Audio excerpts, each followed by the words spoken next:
کچھ جو ہے ٹکٹیں دے رہی ہے مسلم لیگ نون بھی، اور باقی جماعتیں بھی ان کے ٹکٹس کے اوپر بھی بات کریں گے. لیکن مسلم لیگ نون جو ہے اس نے جو خواتین کے ٹکٹ دیے ہیں، جو ریزرو سیٹ کے ٹکٹ دیے ہیں یا نیشنل اسمبلی کے ٹکٹ دیے ہیں، ان میں 4 خواتین ایسی ہیں جن کو اگنور کیا گیا ہے. اور عمر ان میں سے ایک خاتون میری بہت فیوریٹ ہیں، اور میں ان کو بہت I respect Hare so much because of her work. وہ ہے عائشہ غوث پاشا صاحبہ. یہ وزیر مملکت رہی ہیں، اور عمر یہ سینٹ میں ہوتی تھیں یا نیشنل اسمبلی میں آتی تھیں، اکانومی کے ایشو کے اوپر یہ بات کرتی تھیں، اور عام آدمی کی زبان میں یہ بتاتی تھی کہ بنیادی مسائل کیا ہیں اور کیا کیا ٹھیک ہونے والا ہے. پہلے تو یہ قانون سازی میں بھی بڑی دلچسپی. یہ ڈاکٹر حفیظ پاشا کی وائف ہیں. بالکل. وہ خود بڑے آن ہز اون رائٹ بہت بڑے اکانومسٹ ہیں. اور عمر جب بھی یہ گفتگو کرتی تھی نا، ہمارے جو اکانومسٹ ہیں ادروائز، وہ تو ہمیشہ جو ہے ایسی جسے کہتے ہیں نا اعداد و شمار کا ایسا چکر چلاتے ہیں کہ سمجھ نہیں آتی.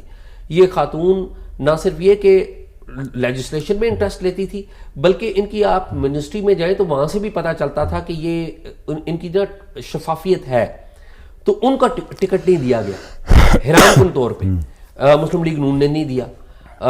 ان کو نہ نیشنل اسمبلی کا ٹکٹ دیا گیا ہے، نہ صوبائی اسمبلی کا دیا گیا ہے. آپ کو پتہ ہے بعض خواتین کو صوبائی اسمبلی میں ایڈجسٹ کیا گیا ہے. مریم اورنگزیب جو ہیں وہ وزیر اطلاعات تھی مرکز میں، ان کو لے جایا گیا ہے، پنجاب میں لے جایا گیا ہے، کیونکہ یہ ریفلیکٹ کر رہا ہے کہ جو مریم نواز ہیں بیسیکلی وہ پنجاب میں جائیں گی، اور وہ جو ان کا گروپ ہے وہ بھی پنجاب میں جائے گا. اور خواتین کو سلیکٹ کرنے میں میرے خیال میں مریم نواز جو ہے وہ مین کردار ادا کر رہی ہیں. اب مجھے نہیں پتا ان کے ساتھ ذاتی مسئلہ کیا، آئی ڈونٹ نو، مجھے نہیں پتا.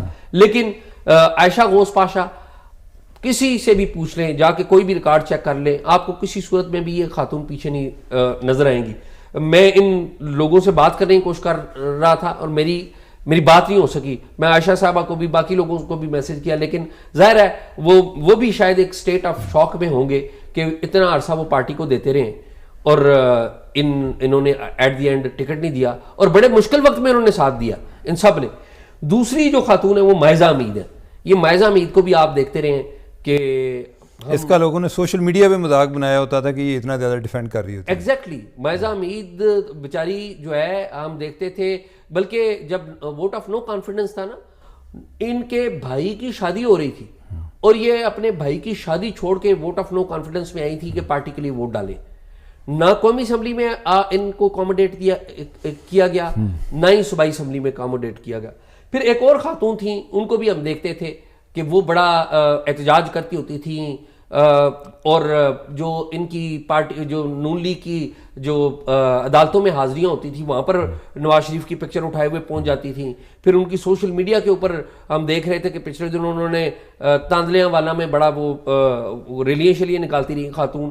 عائشہ رجب بلوچ، یہ رجب بلوچ کی رجب بلوچ جو مرحوم ہے ان کی یہ اہلیہ ہیں.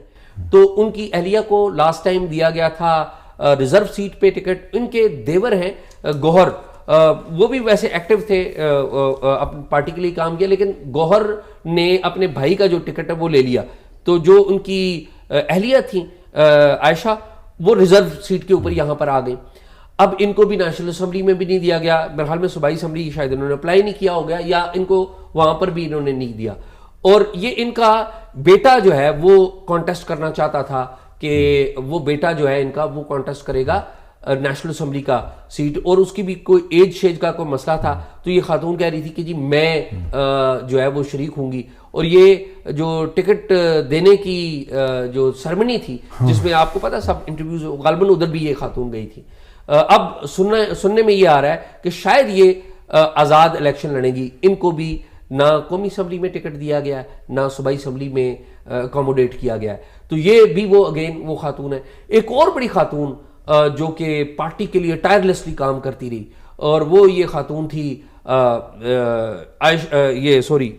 شکیلہ لقمان. اچھا سوری، ایک بات اہم ہے عائشہ بلوچ کے حوالے سے کہ ہونا تو یہ چاہیے تھا کہ اس خاتون کا ہسبینڈ فوت ہو گیا، آپ اس خاتون کو اکوموڈیٹ کرتے، اس کو کرتے، اس کے بیٹے کو کرتے، لیکن آپ نے نہیں کیا. یعنی کہ جب ان کا یہ جو ہسبینڈ تھا رجب بلوچ، چیمہ صاحب مجھے اچھی طرح یاد ہے وہ اپنی بیماری سے فائٹ کر رہے تھے اور ان کو جگر کا مسئلہ تھا, ان کو جگر کا مسئلہ تھا اور he was almost on death bed, اور کوئی ووٹ چاہیے تھا تو ان کو کرسی کے اوپر لایا گیا تھا اور انہوں نے آ کے پارٹی کے لیے ٹکٹ دیا تھا, ووٹ دیا تھا ایٹ دیٹ ٹائم پارلیمنٹ میں. مجھے اچھی طرح یاد ہے, میں پارلیمنٹ میں تھا, میں نے خود وہ منظر دیکھا ہوا ہے کس طریقے سے ان کو لایا گیا تھا, ان کو ویل چیئر پہ لایا گیا تھا اور بڑی حالت ان کی خراب تھی. اب وہ بندہ فوت ہو گیا, اس کی فیملی کو بھول گئے.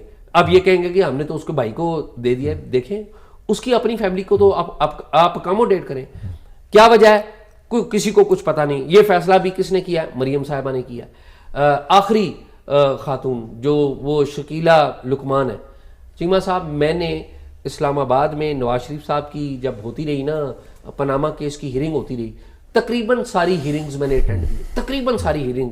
اس سے پہلے جو جے آئی ٹی یہاں پر بنی تھی پاناما کی, وہ پوری کی پوری میں نے اٹینڈ کی ہے. کوئی ایک بھی ہیرنگ ایسی نہیں تھی جس کو میں نے کور نہ کیا ہو. ان آلموسٹ تمام موقع پہ, آلموسٹ تمام پہ جب بھی ان کے لیڈرز آتے تھے, یہ خاتون شکیلہ لقمان یہ میں نظر آتی تھی. پارٹی کے لیے نعرے لگاتی تھی, دھوپ گرمی سردی دیکھنا نہیں. پارلیمنٹ کے اندر جب وہ کھڑی ہوتی تھی تو پارٹی کے لیے آواز بلند کرتی تھی. اور انہوں نے کیا کیا ہے, اپنے جو لائل لوگ ہیں جو تھرو آؤٹ ان کے ساتھ چلتے آئے ہیں ان کو اگنور کر دیا ہے. اور یہ بھی خاتون جو ہے ان میں شامل ہے. مجھے نہیں پتا کہ الیکشن لڑ رہی ہیں یا نہیں, ان کے بارے میں میرے علم میں نہیں ہے, لیکن بڑی افسوسناک ہے کہ جو لوگ لائلٹی کے ساتھ آپ کے ساتھ چلتے رہے آپ ان کو اگنور کرتے ہیں اور آپ نئے لوگوں کو شامل کر لیتے ہیں کیونکہ نئے شاید آپ کو زیادہ پیارے ہیں, شاید وہ انویسٹمنٹ زیادہ کرتے ہیں یا آپ کی کوئی اور پریارٹی ہے. تو ویری سیڈ. اور پولیٹیکل پارٹیز کمزور بھی اسی وجہ سے ہوتی ہیں. نہیں, ابھی تو انہوں نے ایک بڑی وراثتی سیاست پہ جو تنقید ہے اس پہ ایک پورا ایک بند باندھ دیا ہے.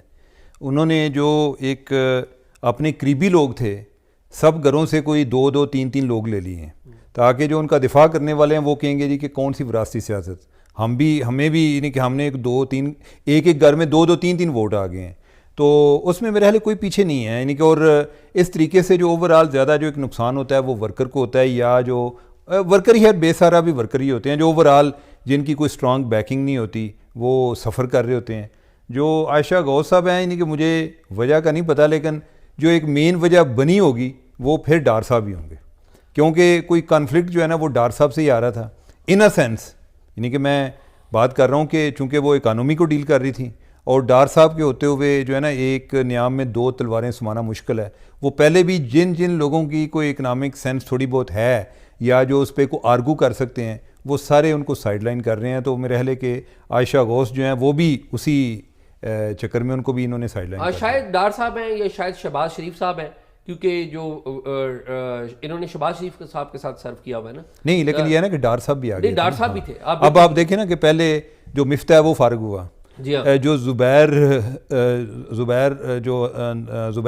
محمد زبیر اسد عمر کے جو بھائی ہیں تو وہ بھی آج کل جو اعتراض اٹھا رہے ہیں وہ ڈار صاحب پر اعتراض اٹھا رہے ہیں. اور ویسے میری تو خیر میں تو کوئی اکانومسٹ نہیں ہوں, لیکن جتنے لوگوں کو میں سنتا ہوں جن کی کوئی اکانومی کی انڈرسٹینڈنگ ہے تو مجھے لگتا یہ ہے کہ ڈار صاحب نے آ کے وہی پالیسیز دوبارہ لانی ہے. اس کا ملک کو یعنی کہ مجھے ابھی بھی ایک بہت سوالیہ نشان ہوتا ہے کہ پی ایم ایل این کی گورنمنٹ بن بھی جائے تو ان کے پاس کون سی جادو کی چھڑی ہے جو کہ پہلے انہوں نے استعمال نہیں کی اور اس دفعہ انہوں نے استعمال کرنی ہے, اور اصلاحات کے بغیر یہ چیزوں کو ٹھیک کریں گے. اب بھی ایک سوالیہ. اور آپ دیکھیں نا کہ یہ جو ٹکٹوں کی بندر بانٹ ہوئی ہے یہ یوں لگتا ہے جس طرح یہ ان کی سی میں بیٹھے تو آل ان دا فیملی لگتا ہے کہ خاندان کی ایک میٹنگ ہو رہی ہے. Very sad.